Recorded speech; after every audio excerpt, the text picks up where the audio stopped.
YouTube channel Interesting Physics Classes. I am Nuresh Sabha and I make videos about physics of class 11th and 12th. And if you want to learn physics in an interesting way, so please subscribe my channel, press the bell icon and watch the video till the end. Now let's start our chapter number 2, which is from a units and measurement. And the topic of the today's chapter is system of units. Clear. अब system of units पढ़ने से पहले हम यहाँ पे फिर से कुछ बेसिक्स चीज़ों के बारे में डिस्कशन करेंगे। जो हमारा पहला डिस्कशन है that is a need for measurement. हमें मेजरमेंट की ज़रूरत क्यों पड़ी? एज वी नो दैट कि physics is the branch of science which deals with the study of nature and natural phenomena. And अगर हम ये चाहते हैं कि हम किसी नेचुरल फिनोमिना का एक्यूरेट डिस्क्रिप्शन करें, अगर हम उसके बारे में सब कुछ जानना चाहते हैं उस नेचुरल फिनोमिना के बारे में, तो उसका एक्यूरेट डिस्क्रिप्शन बहुत ज़्यादा ज़रूरी है। तो उसके लिए एक्यूरेट डिस्क्रिप्शन के लिए मेजरमेंट भी बहुत ज़्यादा ज़रूरी हो जाता है। क्लियर? लाइक कि अगर कोई ऑब्जेक्ट ऊपर से नीचे गिरा है तो this is a natural phenomena कि कोई ऑब्जेक्ट ऊपर से नीचे गिरा। अब आप चाहते हैं कि हमें उसका एक्यूरेट डिस्क्रिप्शन पता चले, तो आपको पता करना पड़ेगा कि वो किस फोर्स की वजह से नीचे आया, कितना फोर्स ऑफ ग्रेविटी उस पर अप्लाई हुआ, कितने एक्सीलरेशन से उसको पुल अप किया गया, कितनी वेलोसिटी उसको प्रोवाइड कराई गई। ये सारी चीज़ें आप उसके बारे में पता कर लेंगे, तब आपको उस नेचुरल फिनोमिना की पूरी जानकारी हो जाएगी। You can also take the example of a fever. जब किसी को फीवर आता है तो it is also a natural phenomena. अब आपको पता करना है कि उसको कितना फीवर है, तो आप उसका क्या करेंगे? टेम्परेचर को मेज़र करेंगे। तो टेम्परेचर मेज़र करना it is also the measurement of that natural phenomena. I hope it is clear. ठीक, अब नेक्स्ट क्वेश्चन आपके दिमाग में क्या आया? आपके दिमाग में ये आया कि मैम अगर हमें मेजरमेंट करना है तो हम किसका करें? तो मेजरमेंट हम लोग करेंगे फिजिकल क्वांटिटीज़ का। अब फिजिकल क्वांटिटीज़ क्या होती हैं? तो physical quantities all those quantities in terms of which the laws of physics can be explained and it can be measured directly or indirectly. These are known as a physical quantity. Okay, वो quantities जिनसे हम physics के laws को explain कर सके और जिनको directly या इनडायरेक्टली मेजर किया जा सके, वही आपकी क्या कहलाती है? फिजिकल क्वांटिटीज़ कहलाती है। अब फिजिकल क्वांटिटीज़ आपकी दो तरीके की होती है। पहली है आपकी फंडामेंटल क्वांटिटी। फंडामेंटल क्वांटिटीज़ कौन सी हैं? Those quantities which are independent to other quantities. ये क्वांटिटीज़ आज़ाद हैं, ये किसी पर किसी भी तरीके से डिपेंड नहीं करती हैं, तो वो क्वांटिटीज़ आपकी कहलाती हैं fundamental quantities. You can take the example of length, mass and time. इनको बनाने के लिए आपको किसी और क्वांटिटी की ज़रूरत नहीं पड़ेगी, तो ये आपकी फंडामेंटल क्वांटिटीज़ में आई। और दूसरी फिजिकल क्वांटिटीज़ होती हैं आपकी derived quantities. Those quantities which are depend to fundamental quantities. Okay, वो वाली सारी क्वांटिटीज़ जो कि फंडामेंटल क्वांटिटीज़ पर डिपेंड करती हैं वो आपकी ड्राइव क्वांटिटीज़ कहलाती है। Like you can take the example of a velocity, acceleration, density, इन सब ये सारी आपकी ड्राइव क्वांटिटीज़ हैं। अब वेलोसिटी को अगर आपको बनाना है तो आपको लेंथ और टाइम की ज़रूरत पड़ेगी। तो क्या हुआ? दो फंडामेंटल क्वांटिटीज़ की हेल्प से आपकी ड्राइव क्वांटिटी फॉर्म हुई। सेम एज एक्सीलरेशन है, सेम एज डेंसिटी है, तो ये सारी डिपेंड करती हैं किस पर? फंडामेंटल क्वांटिटीज़ पर। अब यहाँ बात करते हैं कि जब आप किसी फिजिकल क्वांटिटी का मेजरमेंट करते हैं तो what is the essential thing in this? तो किसी भी फिजिकल क्वांटिटी का मेजरमेंट करने के लिए यूनिट का होना बहुत ज़्यादा ज़रूरी है। लाइक कोई भी फिजिकल क्वांटिटी है, आप दूध लेने के लिए गए तो आपको अगर 4 लीटर दूध चाहिए तो आप सिर्फ 4 कह के काम नहीं चला सकते हैं, आपको लीटर लगाना ज़रूरी होगा, यूनिट दिखाना ज़रूरी है। ठीक है, अगर आप किसी डिस्टेंस को मेज़र कर रहे हैं तो वहाँ पे आपको मीटर लगाना ज़रूरी होगा, आप सिर्फ न्यूमेरिकल वैल्यू से काम नहीं कर सकते हैं। तो फिजिकल क्वांटिटीज़ के मेजरमेंट के लिए जो सबसे इंपॉर्टेंट थिंग है वो है आपकी फिजिकल यूनिट। ओके, अब फिजिकल यूनिट क्या है? It is the reference standard in terms of which the physical quantities can be measured. Okay, वो रेफरेंस स्टैंडर्ड है जिसकी हेल्प से फिजिकल क्वांटिटीज़ को मेज़र किया जा सके, वही आपकी फिजिकल क्वांटिटीज़ कहलाती हैं। अब ये कितने तरीके की होती हैं? पहली है आपकी fundamental unit, those units which are independent to other units. ये भी आज़ाद हैं। ओके, इनकी यूनिट अपने में इंडिपेंडेंट है, ये किसी पर डिपेंड नहीं करती हैं। Like you can take the example of metre, kilogram, second. These are the independent units, और ये जो यूनिट्स आपकी हैं ये फंडामेंटल यूनिट कहलाएंगी। Next one is the derived unit, those physical unit which are depend on fundamental unit. Okay, so such a units are known as a derived unit. You can take the example of unit of velocity meter per second. तो यहाँ पे आपको metre की ज़रूरत पड़ गई, time की unit की सेकंड की ज़रूरत पड़ गई, तो these are the derived unit. Metre per second square, metre per second cube, these all are the derived unit which are depends on the fundamental unit. Clear? अब नेक्स्ट क्वेश्चन आता है कि what is the measuring process, किसी भी physical quantity को major करने का process क्या है। तो if you want to calculate the magnitude of any physical quantity, किसी भी फिजिकल क्वांटिटी का हमें मैग्नीट्यूड चाहिए तो मेजरिंग प्रोसेस होगा to calculate the magnitude. Two things are very essential, first one is the numerical value and second one is the unit. Okay, अगर आप numerical value और यूनिट का प्रोडक्ट करते हैं, मतलब मल्टीप्लिकेशन कर देते हैं, तो आप दिए गई फिजिकल क्वांटिटी के मैग्नीट्यूड को कैलकुलेट कर रहे हैं, और ऐसा ही होता है। ओके, किसी भी फिजिकल क्वांटिटी को जब आप मेजर करते हैं, उसका मैग्नीट्यूड बताते हैं, तो न्यूमेरिकल वैल्यू साथ के साथ यूनिट होना बहुत ज़्यादा ज़रूरी है। क्लियर? अब नेक्स्ट क्वेश्चन आपके दिमाग में आ रहा है कि what is the relationship between numerical value and the unit. Numerical value unit के बीच का क्या रिलेशन है? तो रिलेशन क्या है कि numerical value is reciprocal to the unit. अगर न्यूमेरिकल वैल्यू की वैल्यू बढ़ेगी तो यूनिट की वैल्यू कम हो जाएगी। ओके, अब यहाँ पे आप देख लीजिए, like this one is 1 kilogram, यहाँ न्यूमेरिकल वैल्यू 1 है और यूनिट कितनी है, किलोग्राम है। अगर मैं इसको चेंज करूँगी इन ग्राम तो इट विल बी 1000 ग्राम, तो यहाँ न्यूमेरिकल वैल्यू बढ़ गई और यूनिट कम हो गई। You can also take the example of 1 kilometre and if we want to convert is a metre तो it will be 1000 metre. Okay, यहाँ यूनिट कम थी, यहाँ न्यूमेरिकल वैल्यू कम थी और यहाँ पे यूनिट कम हो गई, यहाँ न्यूमेरिकल वैल्यू बढ़ गई। क्लियर? किसी भी फिजिकल क्वांटिटी का मैग्नीट्यूड निकालने के लिए न्यूमेरिकल और यूनिट की ज़रूरत पड़ती है। अब how to write a numerical value, आपको पता है कि 1 2 3 4 5 6 7 8 कैसे लिखते हैं, ये तो पता है।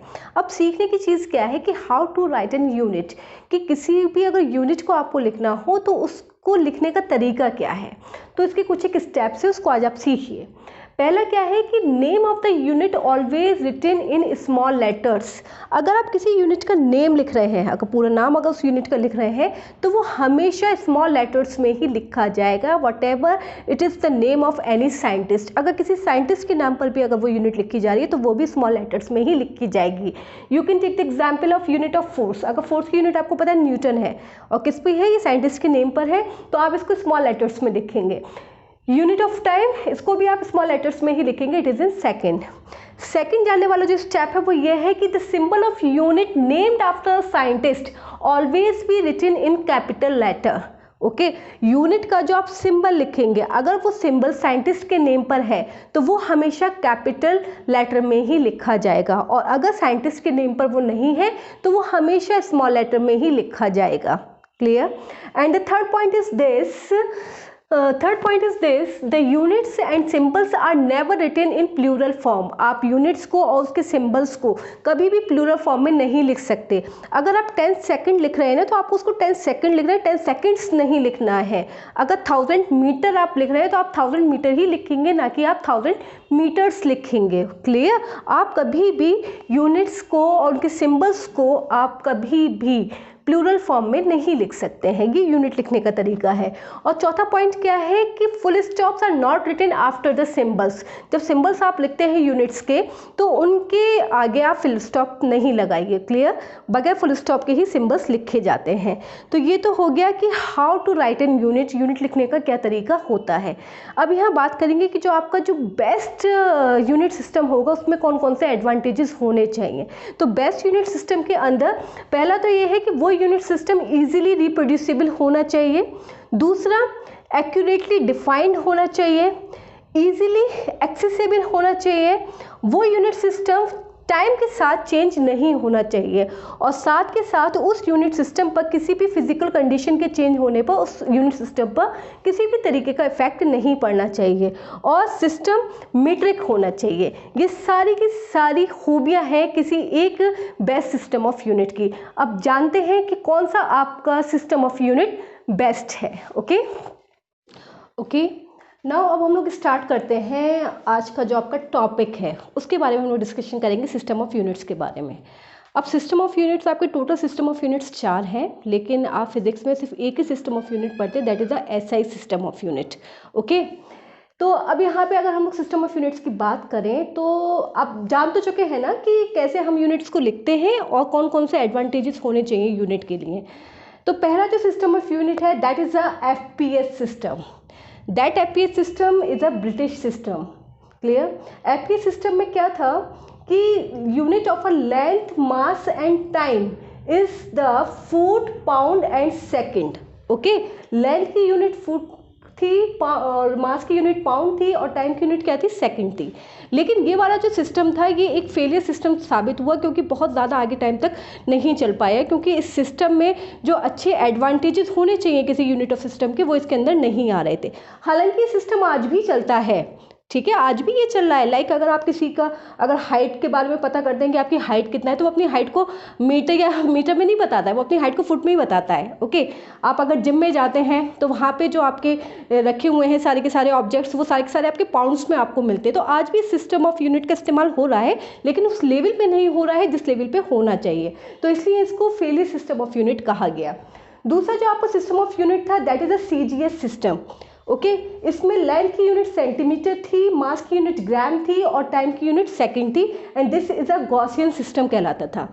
लेकिन इस सिस्टम की क्या खासियत थी? हालांकि ये एक अच्छा सिस्टम था, लेकिन इस सिस्टम की जो एक कहना चाहिए ना कि एक इसके अंदर जो ड्रॉबैक था वो ये था कि इसका सिर्फ छोटी स्मॉल फिजिकल क्वांटिटीज़ का ही मेजरमेंट किया जा सकता था। अगर हम बड़ी की बात करते तो इससे मेजरमेंट पॉसिबल तो था, लेकिन टिपिकल था थोड़ा सा।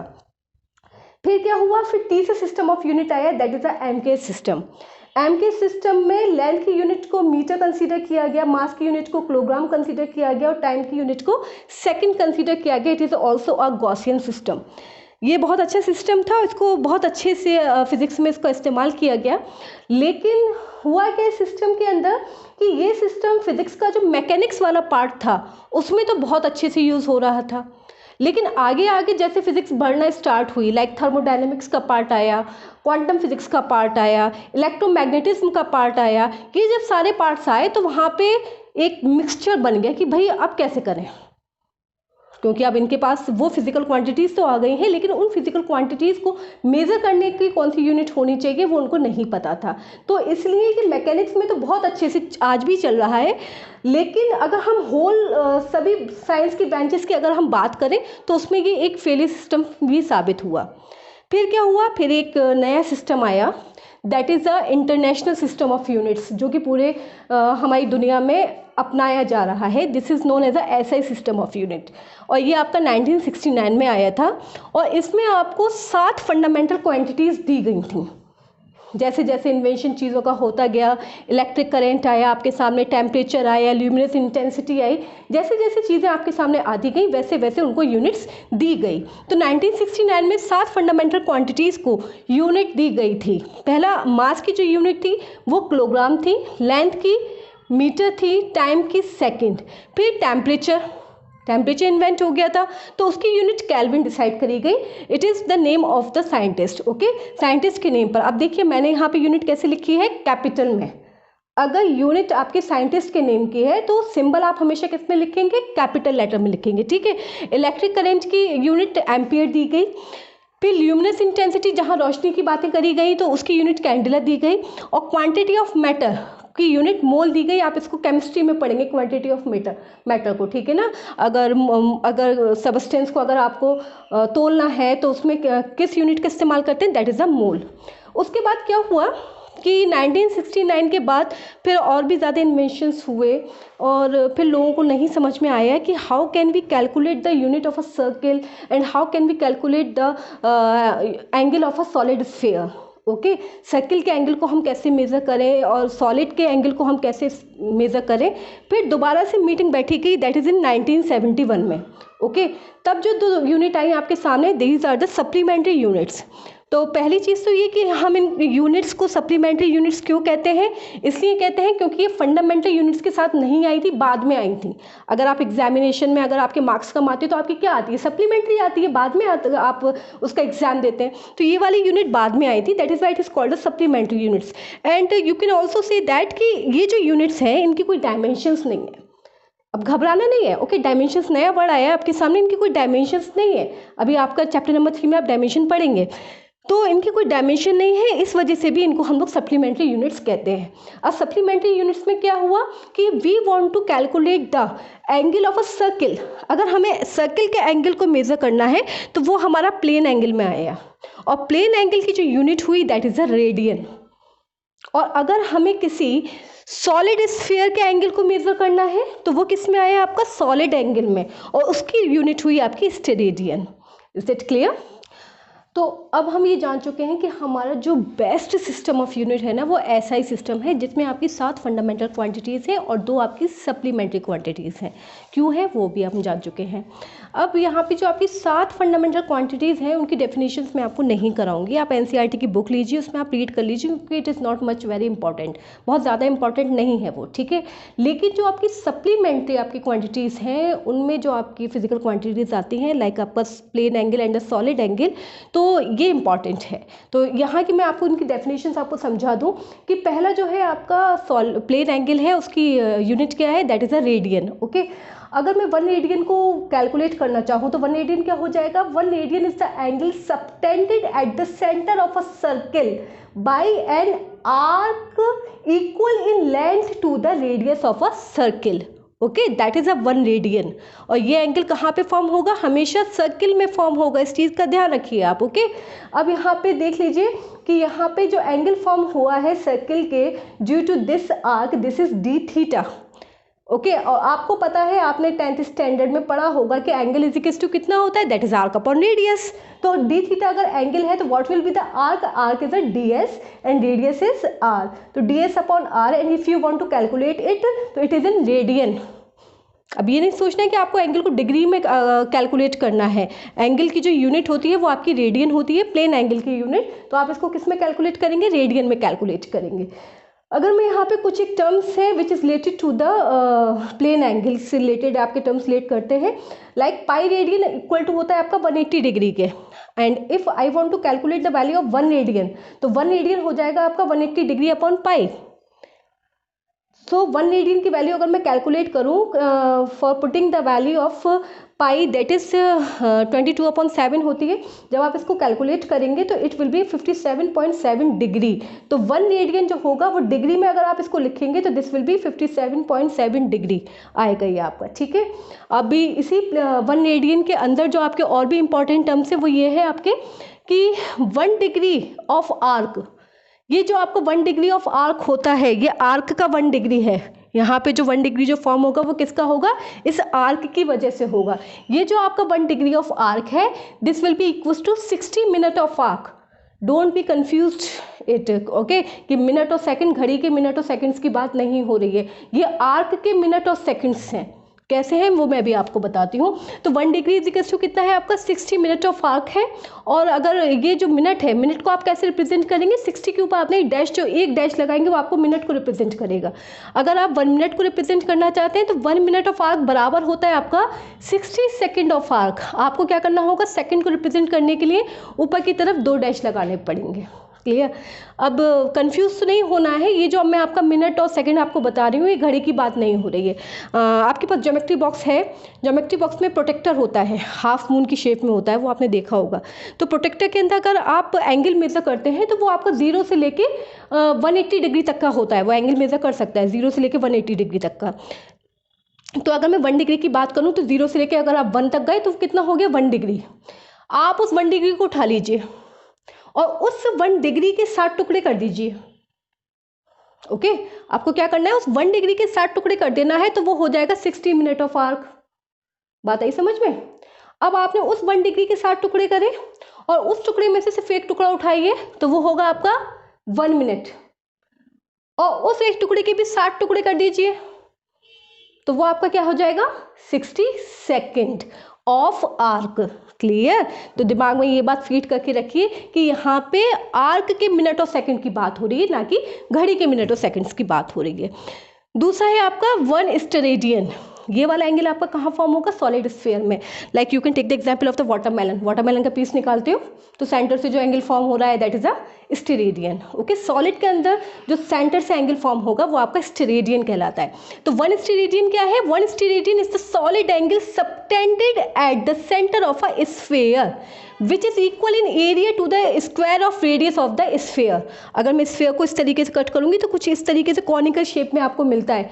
आप वाटरमेलन खा लीजिए, आप अमरूद खा लीजिए, तो कुछ कॉनिकल शेप में निकल के आता है कि नहीं आता है? तो कुछ इसी तरीके से ये होगा। ओके, और ये जो आपका सिंबल है that symbol is a omega.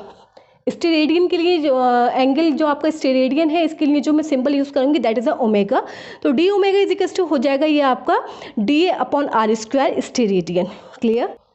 Okay, अब फंडामेंटल यूनिट्स के अंदर आपने लेंथ, मास और टाइम की यूनिट, आपने लेंथ की यूनिट मीटर पढ़ी, मास की यूनिट किलोग्राम पढ़ी और टाइम की यूनिट सेकंड्स पढ़ी, ठीक है ना। लेकिन कुछ एक फिजिकल क्वांटिटीज़ ऐसी हैं like you want to find out the distance of any astronomical object, तो आप उसको मीटर में मेजरमेंट नहीं करेंगे, उसके लिए एक पर्टिकुलर यूनिट की ज़रूरत पड़ेगी। ओके, तो जहाँ कहीं भी लार्ज डिस्टेंसेस की बात होती है, स्मॉल डिस्टेंसेस की बात होती है, तो वहाँ पे यूनिट्स कन्वर्ट हो जाती है, उन यूनिट्स के पर्टिकुलर्स नेम है। तो यहाँ पे हम लोग सबसे पहले जो बिगेस्ट यूनिट है to measuring a large distances, okay, large distances को मेज़र करने के लिए जो बड़ी बड़ी यूनिट्स है पहले हम लोग उसकी बात करते हैं, ठीक है।